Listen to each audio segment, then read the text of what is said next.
एक बिल्कुल recent concept है वार्प ड्राइव का। सपोज मैंने आपको एक्सप्लेन किया कि जब कभी भी स्पेस टाइम कंटिन्यू में एक शीट है जिसको जहाँ कहीं भी कोई मास प्रेजेंट होता है वहाँ पे वो इकट्ठा वार्प हो जाता है, इकट्ठा हो जाता है, और उसी की वजह से ग्रेविटी प्रोड्यूस होती है।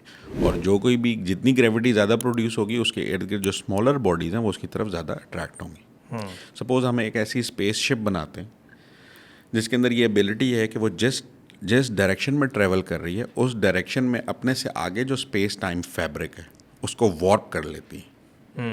और द मोमेंट वो उसको वॉर्प करती है तो वो स्पेसशिप उसकी तरफ ग्रेविटेशनल पुल की वजह से मूव करती है। एंड द मोमेंट वो उसके सेंटर के करीब जाती है तो वो वॉर्प करने का जो मैकेनिज्म है वो थोड़ा और आगे चला जाता है और वो कॉन्टीन्यूसली आगे से आगे से आगे चली जाती है और इसकी वजह से एक्सेलरेशन प्रोड्यूस होती है।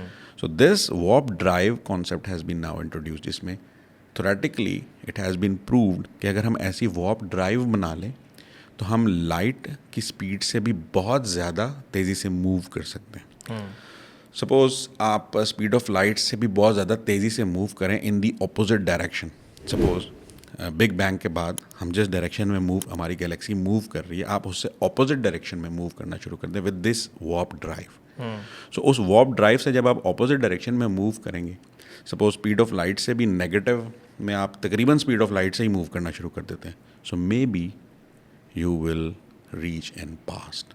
अब आप जिस एरिया में पहुंचेंगे उस एरिया में भी एक दुनिया होगी जो हमारी दुनिया से पुरानी होगी। सही, और पुरानी से मतलब कि पास्ट में होगी।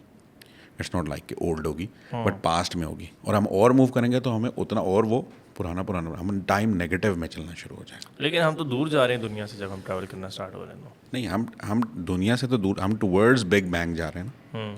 आपको पता है जब बिग बैंग हुआ और बिग बैंग के बाद दुनिया और डिफरेंट जो सेलेस्टियल बॉडीज़ थी वो बनना शुरू हुई, तो वो जहाँ पर बिग बैंग हुआ था उससे अवे मूव कर रही थी। बिल्कुल। सपोज अगर हम किसी तरह से उस पास्ट की तरफ मूव करते हैं तो हम एग्जैक्टली उस पॉइंट पे भी पहुँच सकते हैं जो बिग बैंग वाला पॉइंट था। हम देख तो रहे हैं ना पुराने टाइम में हमारी जो नज़र है, हम किसी भी मोमेंट पे स्पीड ऑफ लाइट से तो तेज़ ही है ना कि हम इतना दूर देख भी लेते हैं। सो अगर हम एक्चुअली वहाँ पे चले भी जाएं तो फिर हम तो पास में चले जाएंगे ना। आप इस तरह से सोचें। और